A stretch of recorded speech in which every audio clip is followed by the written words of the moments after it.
안녕하세요. 모티북입니다. 오늘의 책은 사람, 직업, 돈을 끌어모으는 마음의 법칙, 크리에이티브 머니 준비했어요.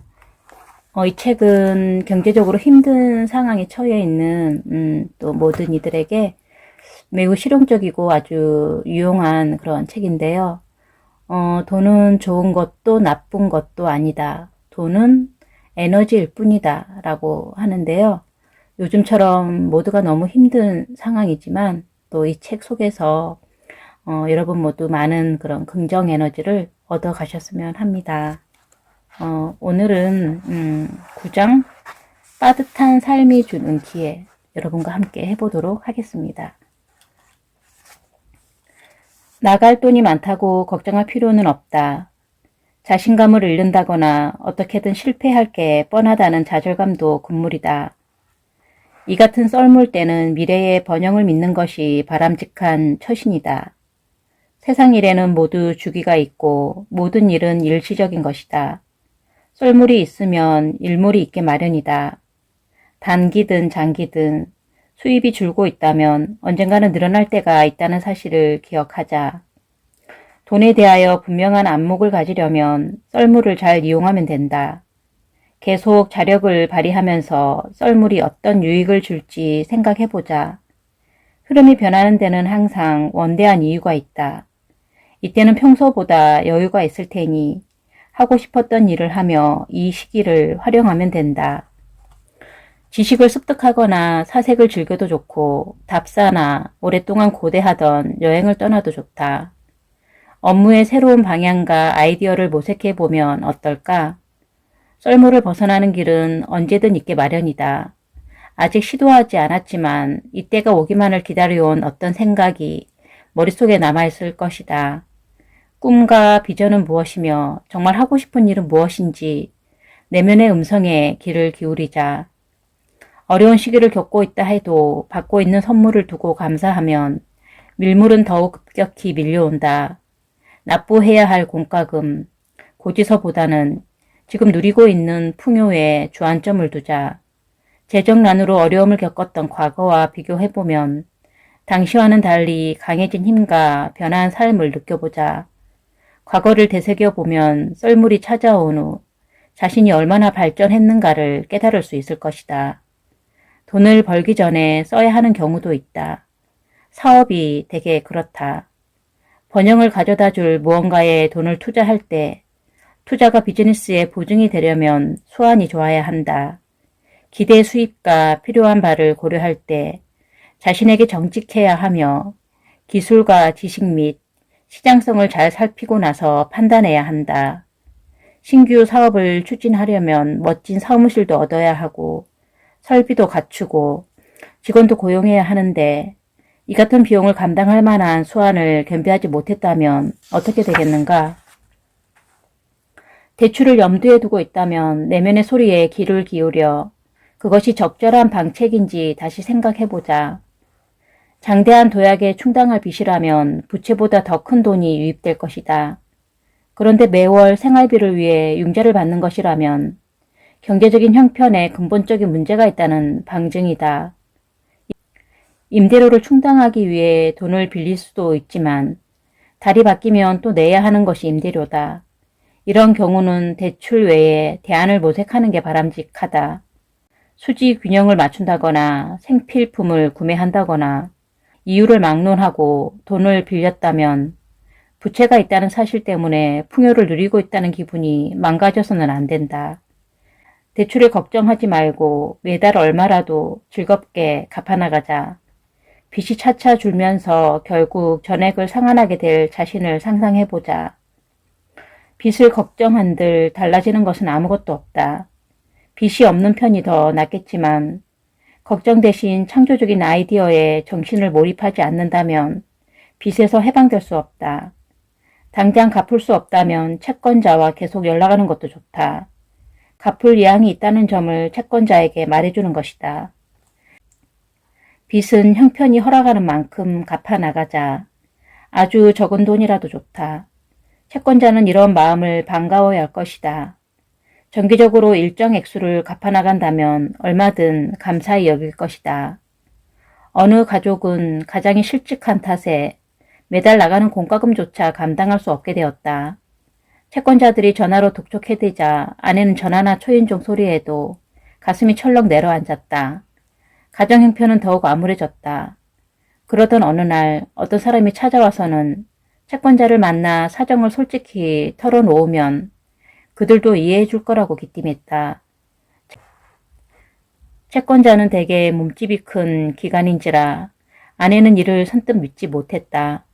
하지만 달리 도리가 없어 업체에 전화를 걸었고 가정의 애한을 털어놓고는 돈은 꼭 갚겠다고 덧붙였다. 아니나 다를까 채권자들은 정중하게 그녀를 상대했다. 형편이 좀 나아질 때까지 매달 소액이라도 갚겠다고 하자 그에 동의했다.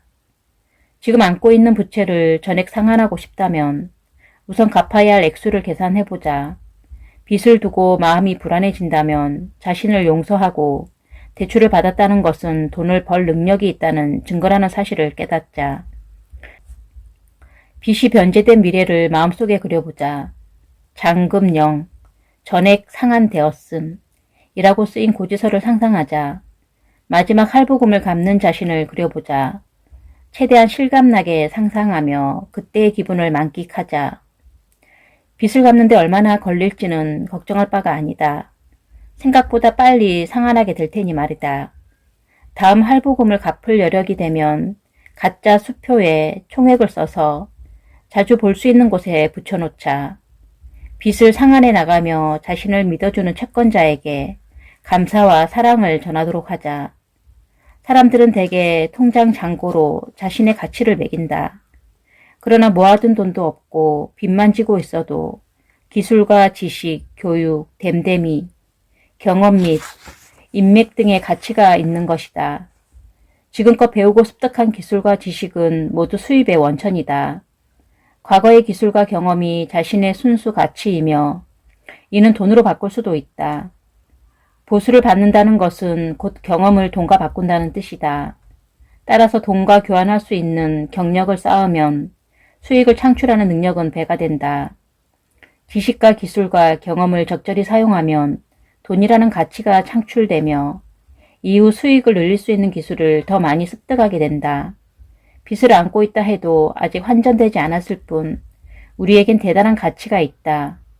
융자를 받아 학비를 충당하는 학생이라면 나중에 돈으로 바꿀 수 있는 기술을 습득하고 있는 것이다. 성장과 발전을 멈추지 말고 자신의 길을 따라가자. 그러면 몸값도 꾸준히 상승하게 되어 있다. 앞으로 계속 성장하면 과거의 빚을 청산하고도 남을 만한 수익을 창출할 수 있을 것이다. 겨우겨우 생계를 유지하고 있더라도 자신을 실패자라 낙인을 찍어서는 안 된다. 빠듯한 형편은 삶의 중요한 교훈을 배우고 자아의 본질을 체험하기 위해 마련된 길이다. 이런 경험이 뒷받침된다면 빠르게 성장할 수 있을 것이다. 부족한 형편을 통해 풍요를 누릴 자격이 있다는 점을 배우게 된다. 인생을 살아가는 데는 생각보다 많은 것이 필요하지 않다는 진리를 깨닫게 될지도 모르겠다. 형편이 예의치 못할 때 좀 더 후하게 베풀 수 있으며 아울러 신뢰와 사랑과 겸손의 미덕도 새길 수 있다. 인생의 중요한 것은 무엇이며 그렇지 않은 것은 무엇인지 곱씹고 자신의 가치관을 되돌아볼 수 있게 해주는 기회인 것이다. 또한 남이 베푸는 은혜를 수용하는 겸손함과 돈이 없어도 자신감을 가질 수 있다는 교훈도 터득할 수 있다. 이를 이해하고 포옹하고 수용할 때 넉넉지 못한 형편을 극복할 수 있을 것이다. 많은 사람들이 시간과 에너지 대부분을 기초 생활을 충족하고 생계를 유지하는 데 쏟으며 그저 먹고 사는 수준에서 살아가고 있을 것이다. 진정 원하는 일에 에너지를 쏟고 재정난에 허덕이지 않을 정도로 돈을 충분히 갖고 있는 것은 중요하다. 이상적인 직업을 얻기까지 생계를 잇게 할 임시직을 구하고 싶은가?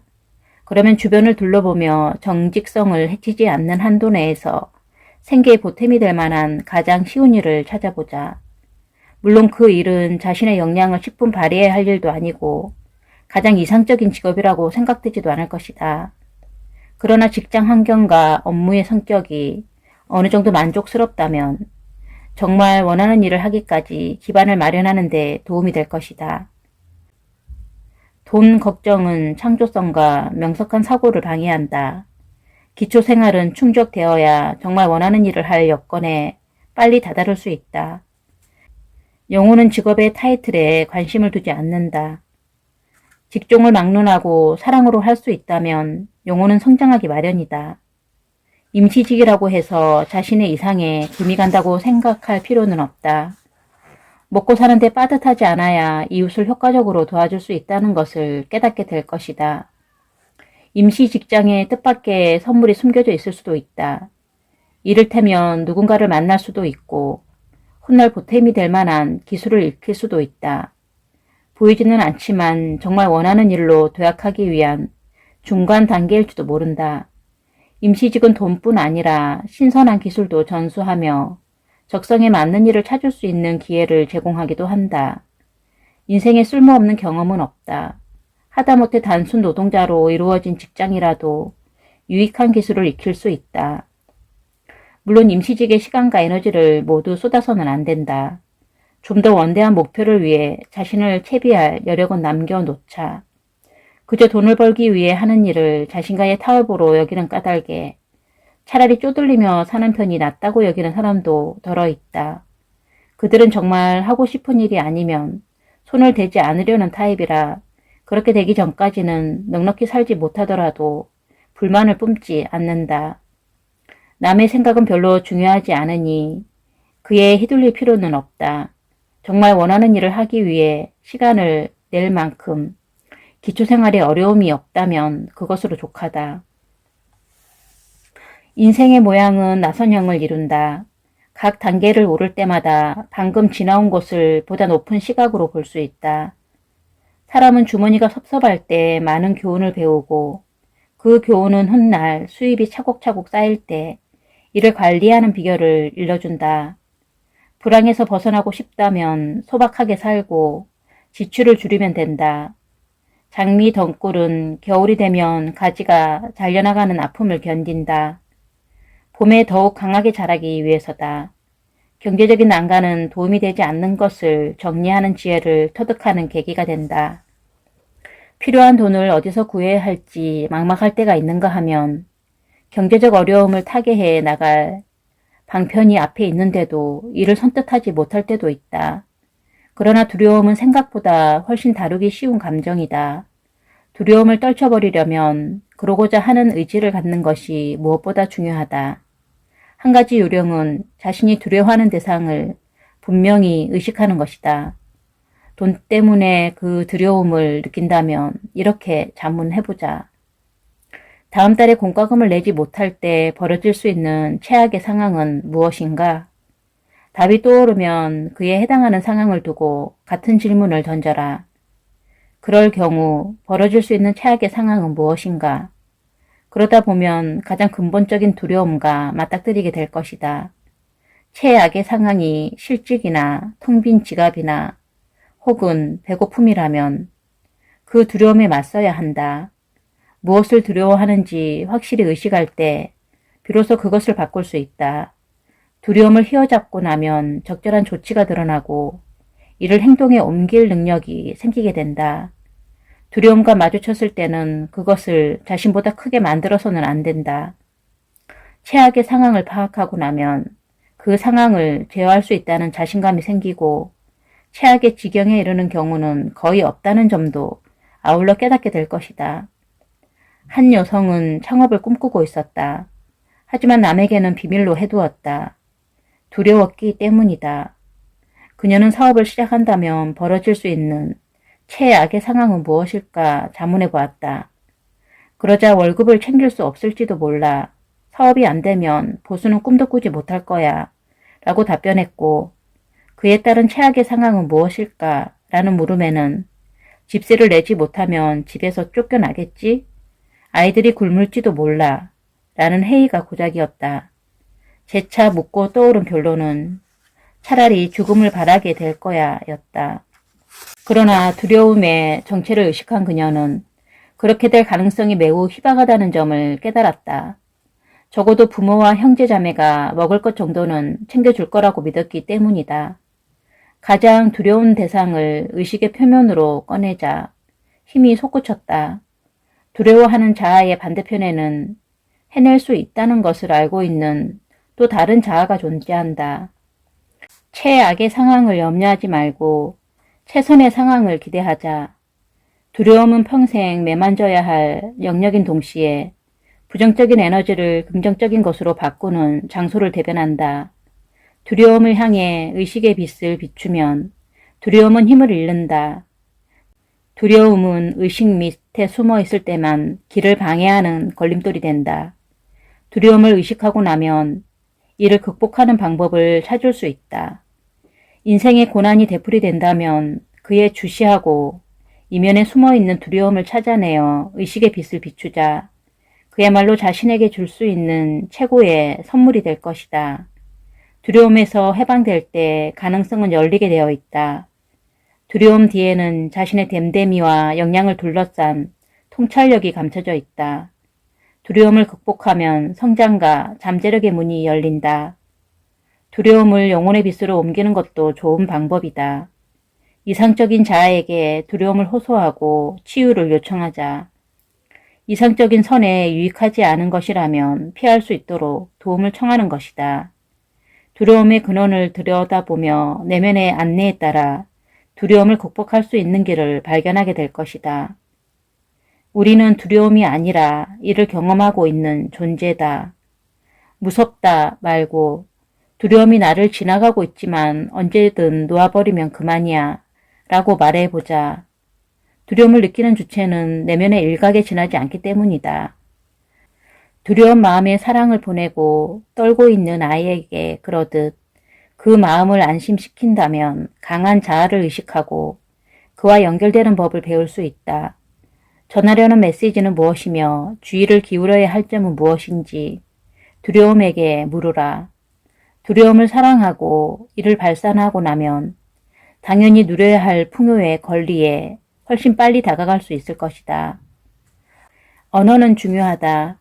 입에서 나오는 말에는 현실을 창조하는 힘이 있다. 우주는 긍정적인 발언에 대응한다. 당장은 좀 부족해도 넉넉하게 사는 것처럼 말하면 그와 같은 환경을 끌어당기게 된다. 또한 말은 무의식에도 영향력을 행사한다.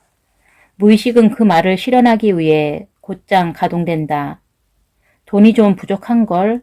이라는 말이 무의식에 이르면 정말 쪼들리는 상황이 연출된다.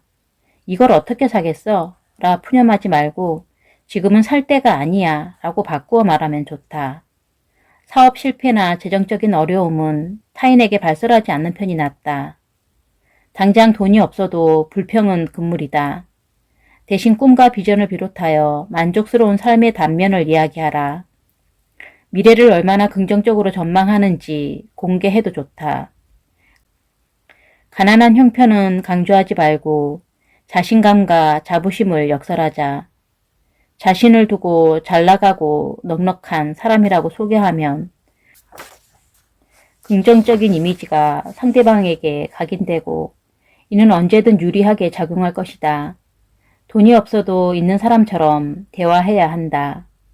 당장은 형편이 어렵더라도 그렇지 않은 것처럼 행동하면서 오히려 풍성한 기분을 온몸으로 느껴보자. 무의식은 실상과 상상의 차이를 구별하지 못하므로 무의식은 상상을 흔쾌히 창조할 것이다. 어려움을 극복하는 데 도움이 되는 대상을 자력을 활용해 끌어당기자. 오히려 풍요의 비전을 창조하자. 그러면 세상은 조만간 그만큼 돌려줄 것이다. 조용히 앉아 풍요를 증진시키려면 어떻게 해야 하는지 현명한 자아에게 물어보자. 아무런 답변이 없다면 풍요는 이미 접근하고 있다고 여기고 감사하는 마음을 갖는다. 원하는 목표가 실제로 다가온다는 기분을 누리며 평소대로 행동하자. 걱정하지 말자. 그것은 어떻게든 이루어진다. 걱정과 의심은 자력을 약화시킨다. 걱정과 의심이 들 때는 다른 말에 몰입하는 것이 좋다. 그러면서 좀 더 들어야 할 내면의 메시지가 있는지 수시로 확인하자. 내면의 소리에 귀를 기울이고 목표를 이루기 위한 조치라 여기는 것은 무엇이든 해보자. 돈을 창조하기 위해 오늘 할 수 있는 일이 무엇인지 살펴보자. 하루에 한 가지만 하면 된다. 많은 사람들이 원대한 비전 속에서 길을 잃고 그 때문에 심리적인 압박을 겪고 있다. 꿈을 이루지 못했다는 생각에 자신을 실패자로 치부할 수도 있다. 그런 자격지심은 무용지물이다. 그저 오늘 할 수 있는 일에 집중하자. 미래를 신뢰한다는 점을 증명하기 위해 당장 할 수 있는 일은 얼마든지 있다. 대개의 무력감은 현재보다는 미래를 의식하며 살 때 생긴다. 조만간 돈에 쪼들릴지 모른다는 걱정에서 무력감에서 비롯한다. 오늘 움직이지 않으면 미래는 바꿀 수 없으므로 번영을 창조하기 위해 당장 할 수 있는 일에 몰두하자. 아무리 원대한 계획도 한 단계씩 밟아 나가야 성취된다. 사실 가장 원대한 계획은 매일 혹은 매달 이를 지켜보며 다음 단계 끊임없이 집중해야 이루어지는 경우가 허다하다. 꿈을 창조해내려면 인내와 끈기와 헌신이 뒷받침되어야 한다. 지금 형편이 나의 발전에 가장 완벽한 상황이라는 사실을 믿자. 마음은 풍요를 원하지만 형편은 정반대일 수도 있다. 설령 그렇다 해도 부족한 형편이 목표를 이루기 위한 에너지를 창출한다는 것을 깨닫자.